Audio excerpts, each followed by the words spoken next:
So najua mimi ni Mkristo. A few moments later. Hata si ati Ukristo, mimi siwezi sema ni Mkristo juu siendi church, mimi sitambui Yesu. Mimi ni Mkristo. Mimi siwezi sema ni Mkristo juu siendi church, mimi sitambui Yesu. Siwezi enda kanisa cause juu mimi nilikuwa naendanga kanisa, so najua mimi ni kitu nilichoka na kanisa. Kila siku unaamka asubuhi, unaenda church, unajiprepare, unajitayarisha, ukifika huko maneno wanaongea, wanatafuta ile verse yenye ni tamu ili waambie mtoe kitu. Na mimi nikaona hivyo nikasema hapana. Najua hapa watakumaliza kiuchumi. Sasa ni hivi, ungependa kuwa Muislamu? Siwezi penda kuwa Muislamu na siwezi penda kuwa chochote. Nimejua ni kwa nini. Kwa sababu kulingana na mimi nishaikuwa Muislamu nikaacha. Hadi nilipewa jina ya Kiislamu. Najiita, wananiita Ahmad. So kitu cha kwanza kwa Waislamu na walamu kitu kimoja tu. Kwa nini Waislamu wanapenda ushirikina? Hiyo ndio swali moja. Ila tu ukiangalia tabia zao ni watu wazuri, wanapendana. Huwezi kuwa na shida ukiwa kwa familia ya Waislamu wanakusaidia. Hiyo tu nichowahi ona. Mimi niko na swali kwako. Kati ya Uislamu na Ukristo, dini gani ilitangulia mwenzake?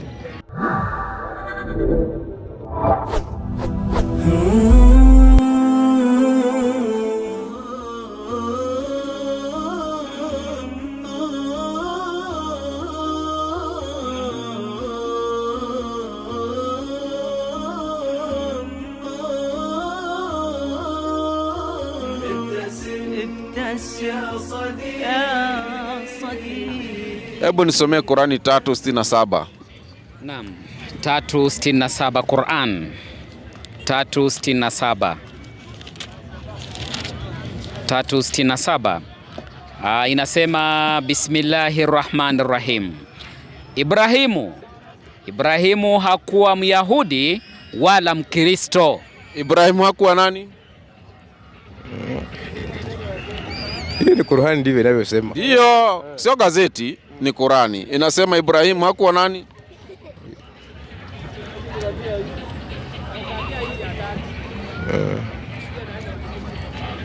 Huoni vizuri?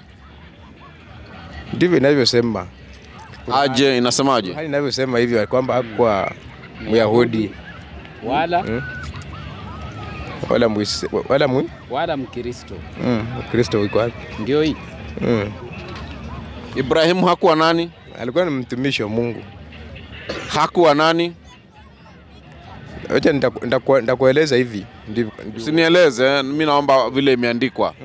Sitaki maelezo ya kichwa. Si hadi ya kichwa. Mimi kulingana vile mimi naamini. Wewe unaamini kwa ishara? Sio vile unavyoamini. Wewe umesema imani yako ni ya kuambiwa, si ya kujisomea. Sasa hapa tunakusomea vile vile. Qur'ani imesema Ibrahimu hakuwa nani? Inasema hivyo ndio Qur'ani inavyosema. Aje. Wewe wajua, mimi nimeshaona, wewe wajua sasa. Soma ujui. Maybe huenda sijui kusoma. Ni sawa. Ni sawa. Yaani huyu mimi nimeenda shule. Sema hakuwa Myahudi wala Mkristo. Hii Qur'an imesema Ibrahimu hakuwa Myahudi wala Mkristo. Na katika andiko ambalo tulisoma mwanzo ikasema hii ni mila baba yenu Ibrahimu. Sasa yeye anafaa tutolee hapa aya iseme Ibrahimu alikuwa Mkristo. Aya iseme. Hajui Biblia. Si ni kweli? Si hadi sijui Biblia. Wewe umesema ni kusomewa. Sisi tunaamini. Bila kuona mambo ambayo yasionekana. Biblia sinaonekana. Yasionekana. Biblia sinaonekana. Biblia. Hii inaonekana kwa sababu wale walikuweko na waliandika, hata hii imeandikwa na wanadamu. Sasa hiyo yenye imeandikwa hapo umewahi kuisoma ama ni kusomewa tu? Ninasomanga. Wewe unasoma? Wewe. Lakini ya Yesu ni Mungu hujai kuona? Yesu ni Mungu. Katika hiyo aya anachukua Biblia, anachukua.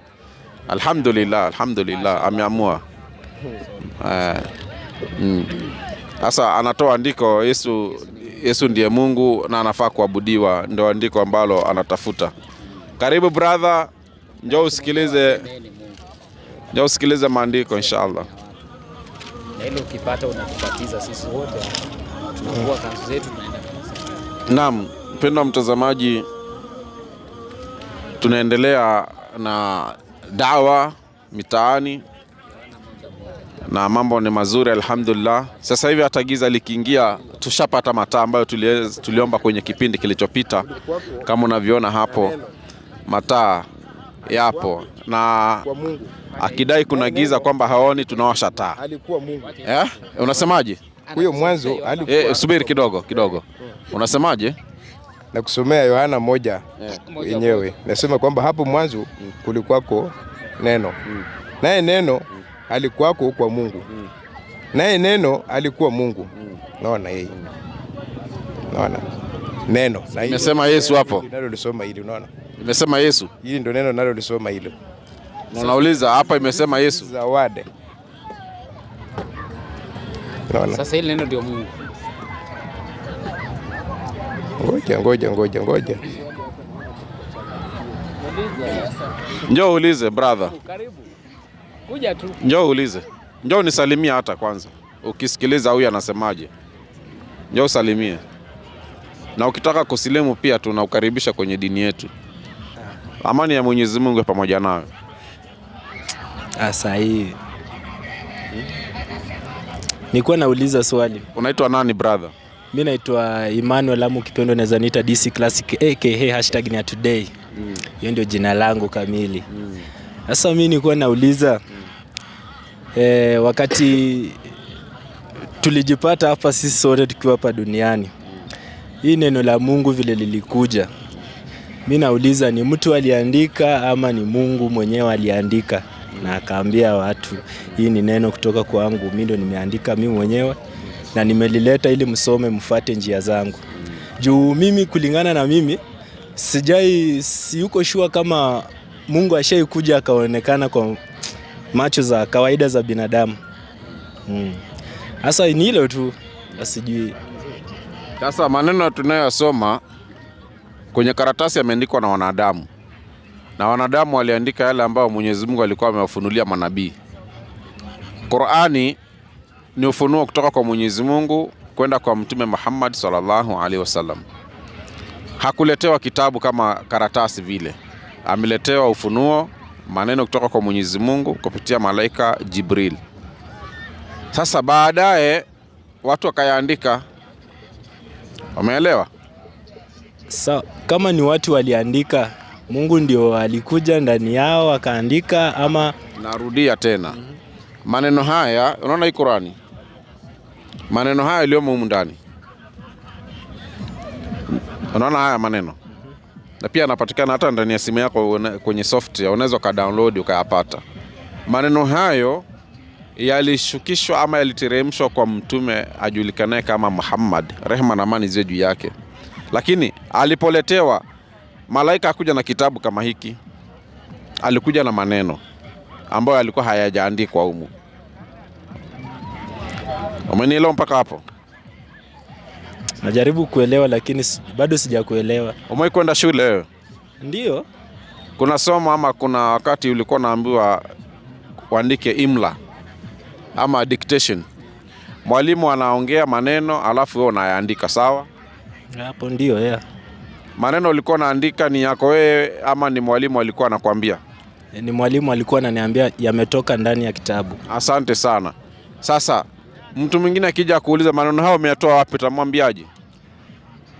Najua mimi ni Mkristo. Na kuuliza hivi, maneno hayo mwalimu amedictate ama Utasema umetoa kwa kitabu, mwalimu ndiye amenifundisha. Mwalimu ametoa kwa kitabu ama ameyasema? Ameyasema, ameyatoa kwa kitabu. Juu hawezi yasema kama hajatoa kwa kitabu.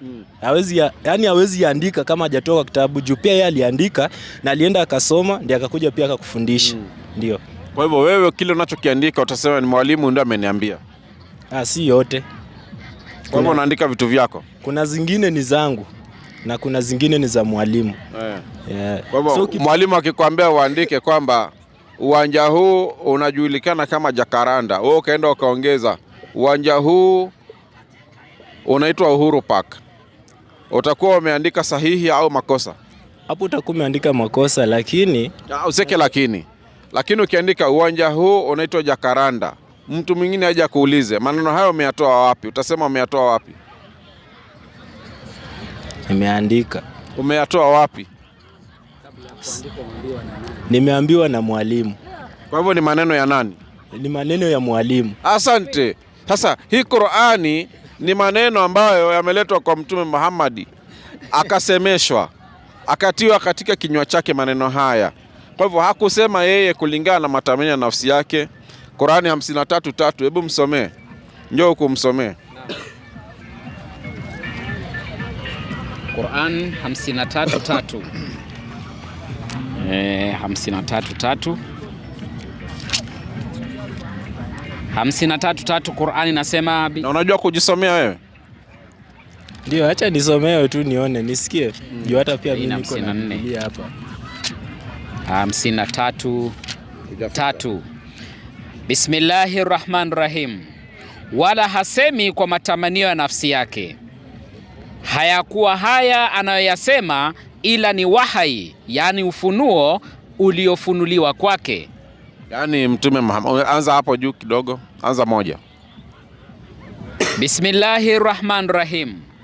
Na hapa kwa nyota zinapoanguka kwamba mtu wenu huyu Nabii Muhammad hakupokea kwa ujinga. Hakupotea kwa ujinga wala hakukosa na hali ya kuwa anajua. Wala hasemi kwa matamanio ya nafsi yake. Hayakuwa haya anayoyasema ila ni wahai, yani ufunuo uliofunuliwa kwake. Eti huyu Mtume Muhammad haya anayoyasema hasemi kwa matamanio ya nini? Matamanio ya nafsi yake. Isipokuwa ni ufunuo kutoka kwa nani? Kwa Mwenyezi Mungu. Kwa hivyo maneno haya si ya nani? Si ya mtume. Ni ya nani? Sina huyo Mungu mmoja. Asante sana. Unatumia soda gani rafiki? Si unisalimie. Umesema vizuri. Umejibu vizuri. Sasa ndio umeanza kuingia kwenye line. Sasa uko sawa. Wewe ni msanii? Mimi ni msanii, mimi ni artist, naimba ngoma za dunia. Yo. From the east to the west to the north to the south. Zote ni zangu, mimi najua kuzirap. Kani nikiingia kwa jiji bado nikiweka beat mimi nazimba kila siku. Kuna mtu ana hivyo tu, usijali. Ndiyo, eti Yesu anaweza. Kanisa limefurika, machali na madem, machali na mashati, madem na maskati. Lakini hakuna vile unaweza weka Mungu na hizi miniskati.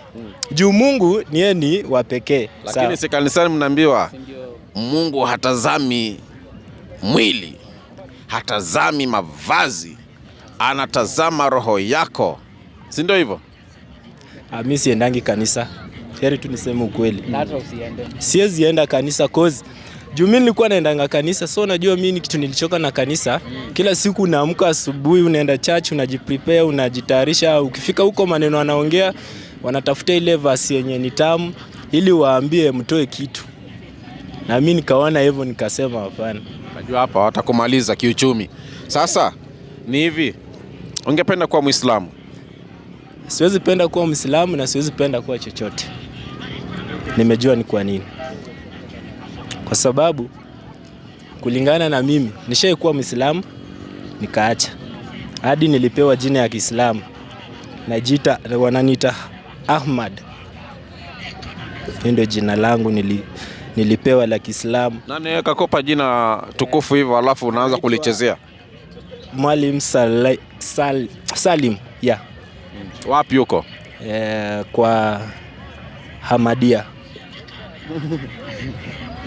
Sawa. Lakini sikuendelea sababu nilichoka na roho yangu ilikuwa ishakuwa nzito. Ulikaa muda gani huko? Mwezi moja na sikuenda tena. Hebu niambie, kitu kipi kilikuvutia na kitu kipi kilikufanya utoke huko? Mimi nilipenda tu Uislamu, lakini nilikuwa natamani ningekuwa Muislamu, lakini kulingana na mimi na kitu yenye kwa ndani ya roho yangu ndilinizuia kufuatana na hiyo dini, kuzuia kufanya usanii. Niambie hivi. Ona, kabla hujawa Muislamu, ukiwa nje ya Uislamu, kitu kipi kilikuvutia mpaka ukafika kuingia katika Uislamu? Sasa unajua ni vile nyinyi mnakuwa na mdomo mzuri, so mtu mkiongea mnapewa maneno hivi 2 3, mtu anapiga hesabu anaona ashaingia tu box mwenyewe. Nikaa tu demo mtongoza hapo 2 3 ashaingia box, hadi ukitaka kwenda naye unaweza enda naye. Lakini so mimi nilivutia tu na Uislamu juu wanachambua vizuri kitabu Qur'an na Biblia. Raha sana. Lakini kitu ilinikuja kanichosha zaidi na ikafanya hadi nikafika mahali nikaacha. Juu nilienda huko, sio najua kuswali mimi sijazoea. Sijazoea mara sijui hizo kufuata sijui kufanya nini, kuna mikono. Juu bifu kabla ukule lazima ufanye hizo mambo zao. Sasa hiyo ndio kitu ilinishinda zaidi. Mambo gani hao? Hiyo mara lazima useme Miss Bilha sijui nini. Sijui ni Miss Bilha yani nikaa napotea lakini sijui kama ni hivyo. Sasa niliona hii ni kazi ngumu na nimezoea kuwa free. Yeah. Kwa Ukristo kuna freedom. Hata si ati Ukristo, mimi siwezi sema ni Mkristo juu siendi church, mimi sitambui Yesu. Mimi natambua Mwenyezi Mungu mwenye aliniumba.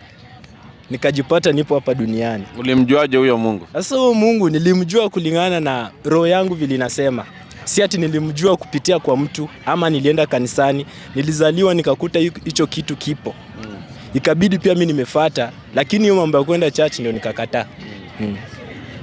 Haya, haendi kanisa, haendi msikiti, yuko tu. Nipo tu. Sasa unajua wewe hukusoma Uislamu, kama ulikaa mwezi na ukujua kusema bismillah ukasema misbillah. Unajua misbillah huyo ni mtu sasa labda miss. Unajua ukisikia miss Pia ni kama hakukaa mwezi. Na hata uache Uislamu. Sasa ina maana unajua ukipenda kitu acha nikwambie. Utajitahidi sana kujifunza. Ukiupenda Uislamu utajitahidi ujue huo Uislamu wanasemaje. Maana wengi hapa wamesilimu kama huyo hapa. Alisilimu hapa. Huyo hapa. Ameenda madarasa, alhamdulillah. Hebu muangalie. Wewe ni mtu wa wapi? Western. Ingo. Na wewe si pia ni wa Western yuko?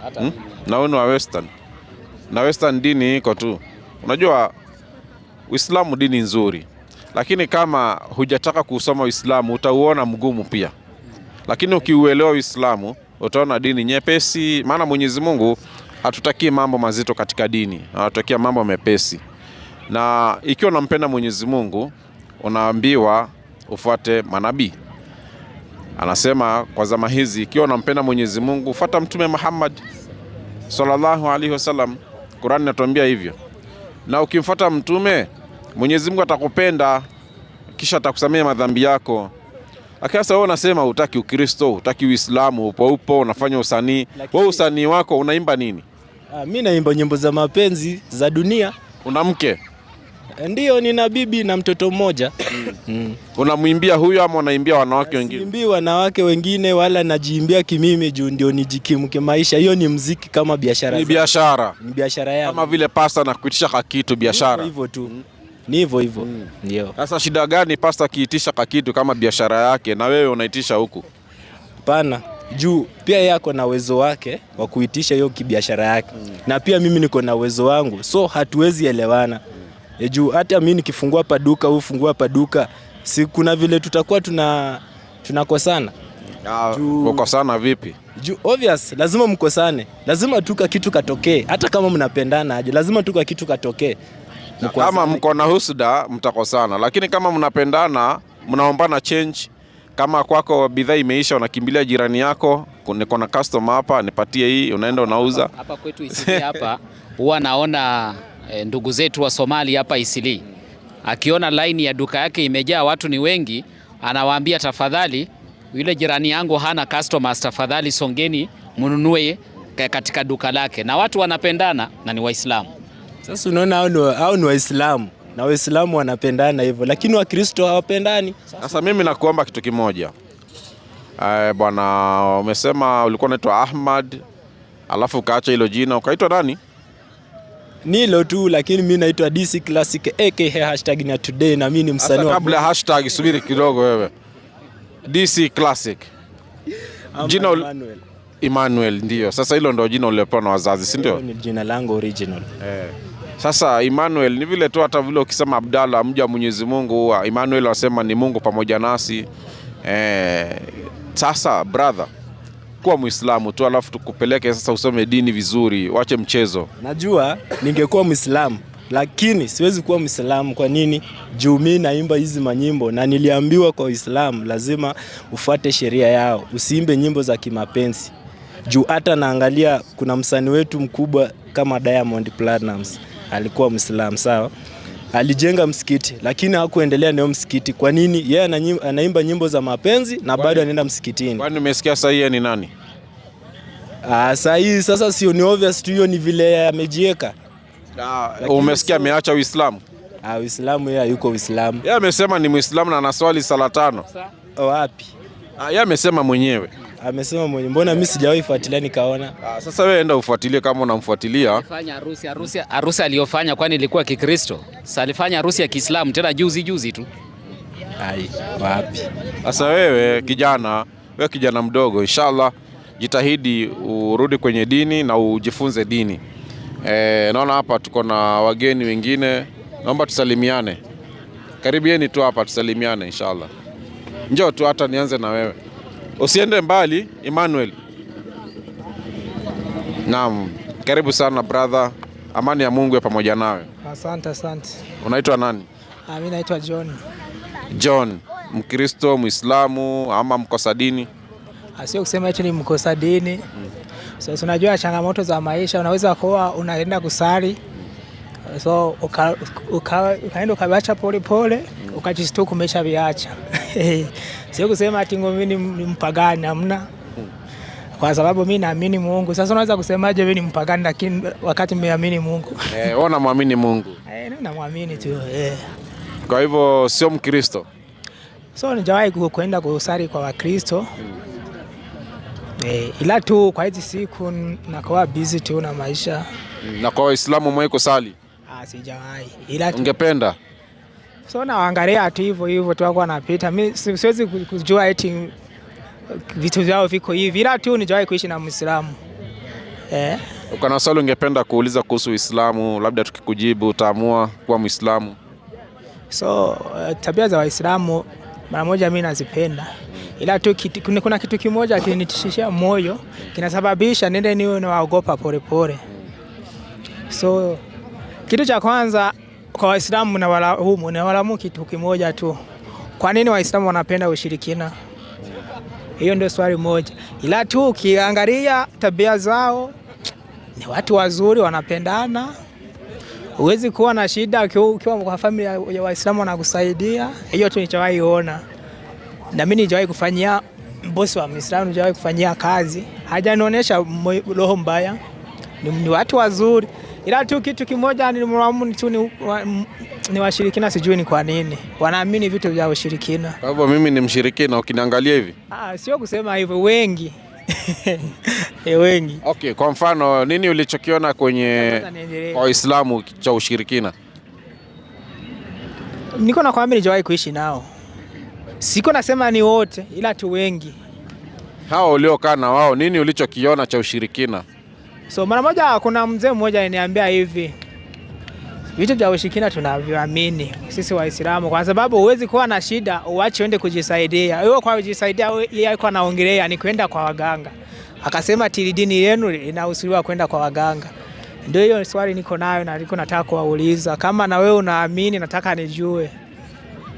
Mimi nikwambia Asante sana. Hebu kwanza tusome kwenye Qur'ani, kitabu ambacho kinafuatwa na Waislamu. Alhamdulillah. Karibu mwalimu. Sasa hebu msomee katika 5:60. Karibu sana shehe wangu. Asante. Na hata unisaidia hapa maana kuna swali limekuja kwamba Waislamu wanapenda ushirikina. Huyu alikuwa anafanya kazi na Muislamu na huko alikokuwa anaishi aliona mambo ya kishirikina, ndio maana hajapenda Uislamu. Eti unaruhusiwa kwenda kwa waganga. 8:2. Sasa na hiyo 8:2 Sheikh unaweza kuendelea naye inshallah. Karibu salimia watu. Na kuomba dakika moja tu tafadhali. Dakika moja.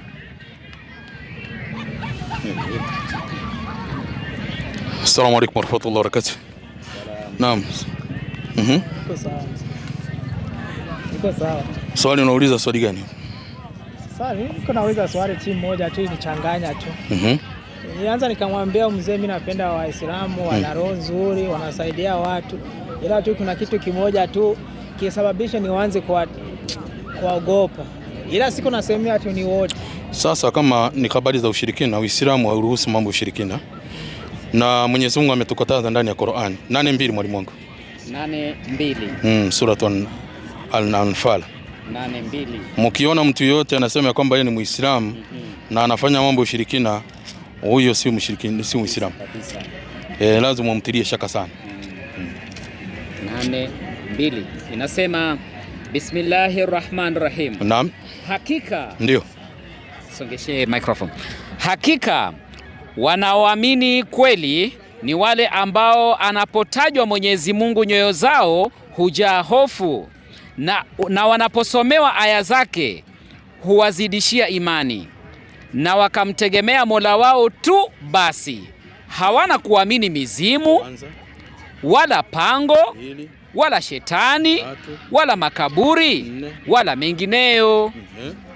Inazidi kusema ambao wanasimamisha sala na wanatoa katika yale tuliyowapa. Umesikia ndugu yangu? Kwa hivyo Mwenyezi Mungu anatukataza katika Qur'ani, ukisikia mtu yeyote anayefanya tabia hizi ya kwamba anasema naenda makaburini siji kwenda kuangalia nini, mambo ya ushirikina, kwa sababu kuna ule uchawi wanaendaga makaburini kwenda kutafuta. Mwenyezi Mungu anasema kwamba Muislamu wa kweli hana tabia hizi. Ingine swali moja nataka kuwauliza nyinyi Waislamu, kuna dini ngapi za Waislamu? Ni kabila gani? Sijui ni basi ni design ngapi za Waislamu, ni wangapi? Anauliza swali nzuri ya kwamba Waislamu wako makundi mangapi, kuna grupu ngapi za Waislamu. Ni swali nzuri, swali ambalo hodi linaulizwa na watu wengi. Sasa Mwenyezi Mungu anatuambia maneno yafuatayo katika Qur'ani 3:2 mwalimu wangu. 3:2. 3:2. Haraka 3:2. 3:2. Inasema Bismillahirrahmanirrahim. Enyi mlioamini, mcheni Mwenyezi Mungu kama ipasavyo kumcha, wala msife isipokuwa mmekwisha kuwa Waislamu kamili. Umesikia maneno haya? Nimeshasikia. Kwa hivyo Mwenyezi Mungu anatuambia kwamba ya ayyuhalladhina amanu, enyi ambao mmemwamini Mwenyezi Mungu, msife isipokuwa mmekwisha kuwa Waislamu kamili. Mwenyezi Mungu hajasema mambo ya makundi. Hakuna kundi ambalo linazungumzwa katika Uislamu. Na Uislamu ni kama vile unavyoona mti. Unaona mti mmoja lakini una matawi mengi. Huwezi kusema ya kwamba kuna matawi mengi ya kwamba hii ni miti mingi. Utasema ni mti mmoja lakini una matawi mengi. Sasa mtu anaweza kujiita jina fulani, lakini hilo jina hatukuambiwa na Mwenyezi Mungu na Mtume Muhammad sallallahu alaihi wasallam, kwa sababu tunafuata vitu vingapi? 42 surati Shuara aya 10. 42 aya ya 10. Haraka 42 aya ya 10 inasema Bismillahirrahmanirrahim. Na mkihitilafiana katika jambo lolote, rejeeni katika vitabu vya Mwenyezi Mungu na hadithi za Mtume, kwani hukumu yake iko kwa Mwenyezi Mungu. Huyo Mwenyezi Mungu ndiye Mola wangu ninayemtegemea na kwake ninarejea. Umesikia ndugu yangu? Kwa hivyo sisi Waislamu tumeambiwa turejee kwa mambo mawili. Qur'ani ambayo ndiyo hii na hadithi za Mtume Muhammad sallallahu alaihi wasallam. Je, Mtume alikuwa na makundi? Alisema mambo ya makundi yawepo? Hayakuwepo. Mwenyezi Mungu anazungumzia mambo ya makundi, hazungumzi mambo ya makundi. Kwa hivyo Qur'ani haizungumzii mambo ya makundi na hadithi za Mtume hazizungumzii mambo ya makundi. Kwa hivyo ukisikia mtu anasema mimi ni kundi fulani, huyo ana kasoro. Ndio maana nilikuuliza hiyo swali. Mimi nilikuwa najifikiri kuna kundi ya Waislamu inaamini vitu vya ushirikina na nyingine haiamini. Ndio maana nimekuuliza hiyo. Mtu yeyote anasema ni Muislamu na anaamini mambo ya ushirikina, si Muislamu, huyo tunamuita Muislamu. Swali ya pili. Tena shekhe, tunapozungumzia ushirikina. Naam. Ushirikina katika Uislamu unatokana na neno shirk. Katika kumshirikisha Mwenyezi Mungu. Na sisi kazi yetu inayotufanya tufike viwanja hivi ni kupigana na ushirikina. Ndio maana yake tunakuja hapa. Na kukufahamisha tu, hakuna dini ambayo imefanya shirk, yani ushirikina zaidi ya Ukristo. Maana yake wanaosema kwamba Yesu ni Mungu wako katika ushirikina tayari. Kwa sababu shiriki ni nini? Shiriki maana yake, ukisema shiriki ni mtu yeyote anayemshirikisha Mwenyezi Mungu katika kumtegemea kwake, katika kumuomba kwake na katika ibada zake Mwenyezi Mungu. Mtu akisema kwamba kuna Mungu mmoja au kuna miungu mitatu, ni ushirikina. Huo ni ushirikina. Hakuna Muislamu yeyote anayesema ya kwamba kuna Mungu zaidi ya mmoja, kwa sababu tumekatazwa kwamba tusiwe na miungu zaidi ya mmoja. Sasa na mimi niweze kumrudishia mwalimu wangu hapa, niweze kumrudishia kipaza sauti, nitakutambilia. Naam.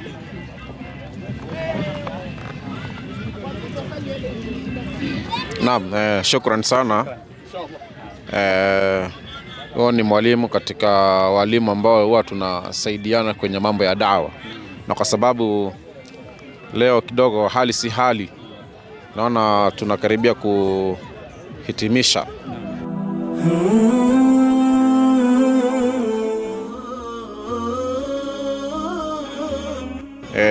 Amani ya Mwenyezi Mungu pamoja nawe. Nawe pia. Nawakumbusha jina. Mimi naitwa Eugene. Yeah. Na ni Mkristo. Kabisa. Umeokoka na mpenda Bwana? Mimi nampenda Bwana, nimeokoka.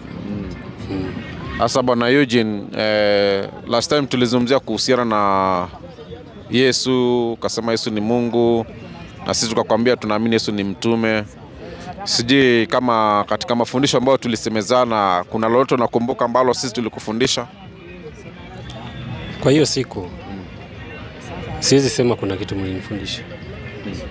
Ilikuwa tu malumbano, lakini kitu kama mafunzo ama funzo fulani kwangu naye sikupata. Sikupata kabisa. Jua hata tukisema unataka tuseme unajaribu kuniconvince kwa njia yoyote ili niamini Uislamu, hiyo ni kitu haiwezekani hata siku moja. Haiwezi. Kwa nini nasema hivyo? Mimi niko na swali kwako. Kati ya Uislamu na Ukristo, dini gani ilitangulia mwenzake? Qurani 2:213. Qurani 2:213. Anauliza kati ya Uislamu na Ukristo, dini gani litangulia mwenzake? Sasa hebu tusikilize, nitatoa maandiko mawili alafu unamgeuzia. Anasema tulilumbana. Mimi sidhani kama tulilumbana hapa. Hebu soma hilo. Qurani 2:213. 2:13. Naam. 2:13 inasema Bismillahirrahmanirrahim. Hebu njoo aone hapa. Nasema Bismillahirrahmanirrahim. 213. Watu wote walikuwa wa dini moja ya haki aliyokuja nayo Nabii Adam, kisha wakahitilafiana. Watu wote walikuwa dini moja ya nini? Wamesema dini ambayo alikuja nayo nani? Adam. Dini ya Adam. Hebu rudia tena.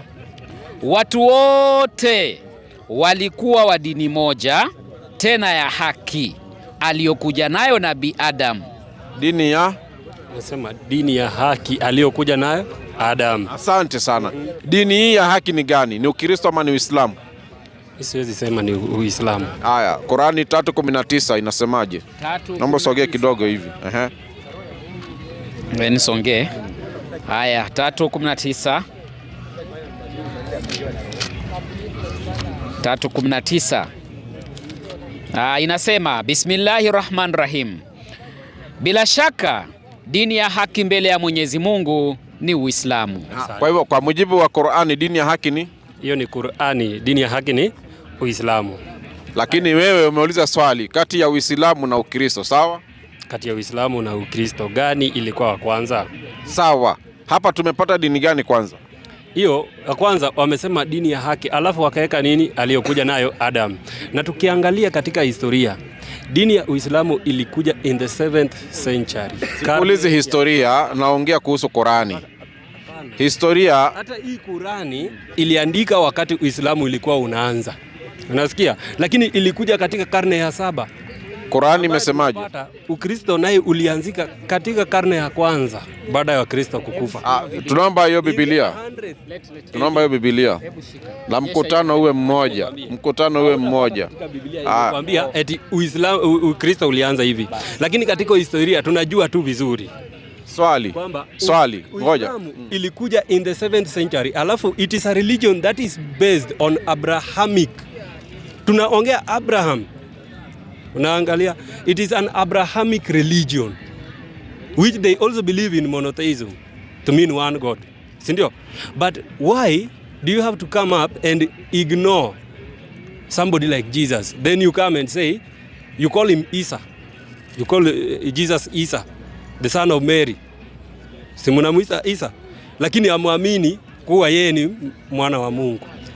Hiyo ndio kitu mmekataa. Sasa umetuambia ni mwana wa Mariamu, tena tuseme ni mwana wa Mungu. Kwani Mariamu ni Mungu? Katika Biblia tuliambiwa hilo neno ilifanyika binadamu. Unajua, usinitoe kwenye pointi. Tumepata dini gani? Subiri. Tumepata dini gani hapa? Kulingana na Qurani yenu. Wamesema ni Uislamu. Kwamba huu Uislamu ulianza wakati gani? Wamesema hajaleta wakati. Hawajasema wakati. Ulikuja na nani? Sema ilikuja na Adamu. Adamu ni nani? Adamu ni mwanadamu wa kwanza. Ni mtu wa kwanza, sawa? Mtu wa kwanza kuumbwa na Mungu. Kwa hivyo kwa mujibu wa Qur'ani, mtu wa kwanza alikuwa dini gani? Amesema ni Uislamu. Asante sana. Subiri. Hiyo ni Qur'ani sasa. Subiri. Ikiwa mtu wa kwanza alikuwa ni Muislamu, waliokuja baadaye mpaka mnabii wa mwisho wakawa ni Waislamu. Sasa hebu niambie, nabii yupi alikuwa Mkristo? Mimi najua katika mawazo yangu hakuna siku imeandika huyu nabii alikuwa Mkristo, huyu alikuwa Muislamu, huyu alikuwa nini. Unajua hii ni kitu imeandikwa? Hebu subiri kidogo. Subiri. Ndio imeandikwa, ndio maana tunaisoma. Anajaribu kupea haki Uislamu. Mtu ambaye anajaribu kupea haki dini yake. Hata wewe ukitaka kuanzisha kitu lazima uone vile unaweza ukawa convince. Sawa. Sasa hii hapa, hebu aamini Qurani huyu. Anasema Qurani inajipigia debe, inajisifia. Sawa. Sasa wewe unaamini hii, shika hii. Naamini hii. Nitolee Ukristo ni dini. Ukristo ni dini ambayo ilikuja. Tunaomba andiko. Unajua mimi sitakusomea kwa hii, sijaisoma yote. Lakini ukiangalia ipo. Subiri. Umewahi kuliona hilo andiko? Mimi sasa naona saa ngapi? Kwa hivyo hujui. Mimi sijui, lakini wewe takbir. Allahu Akbar. Sasa wewe unatakiwa ukae ujifunze. Ukisema tulilumbana, umeshafika mpaka kusema Yesu ni Mungu wakati hujaona andiko.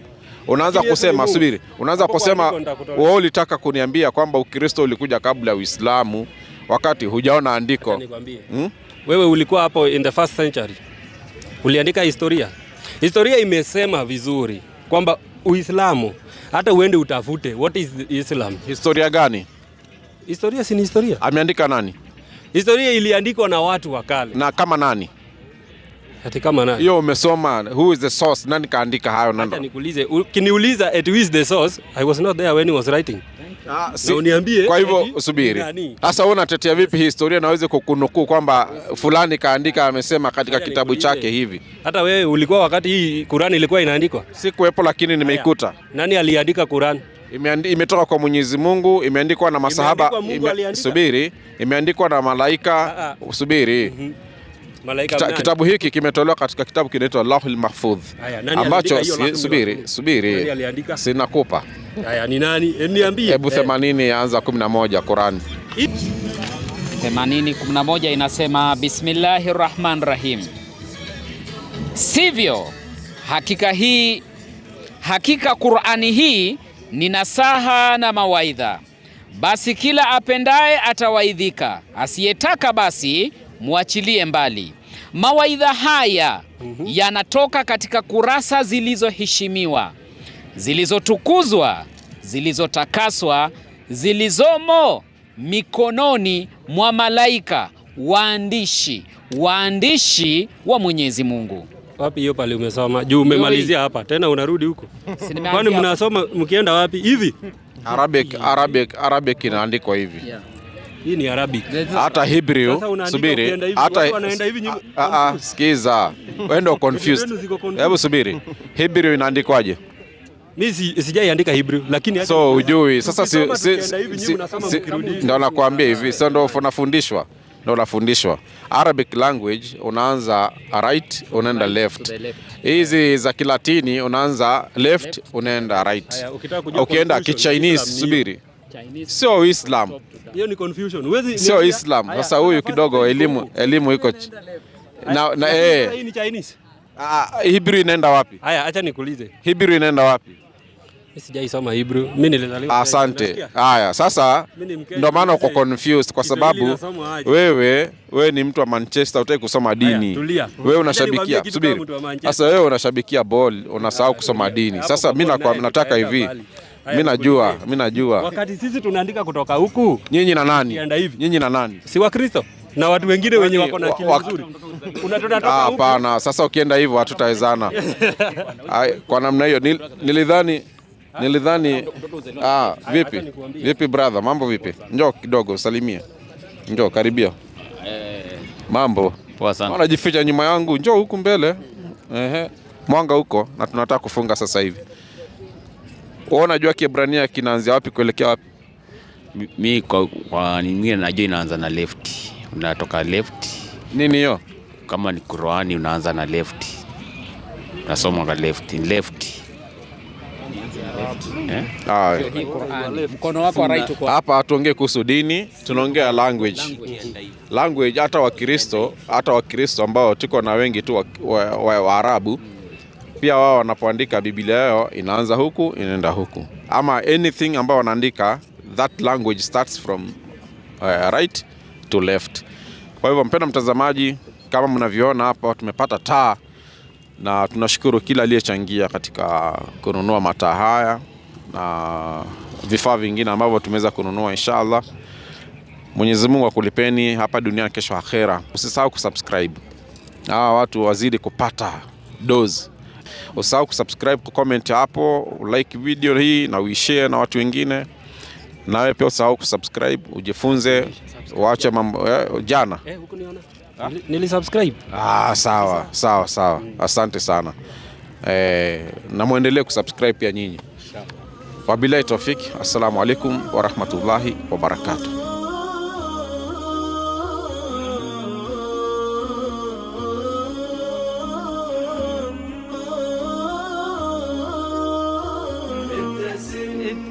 يا صديقي ابتسم فما أحلى تبسما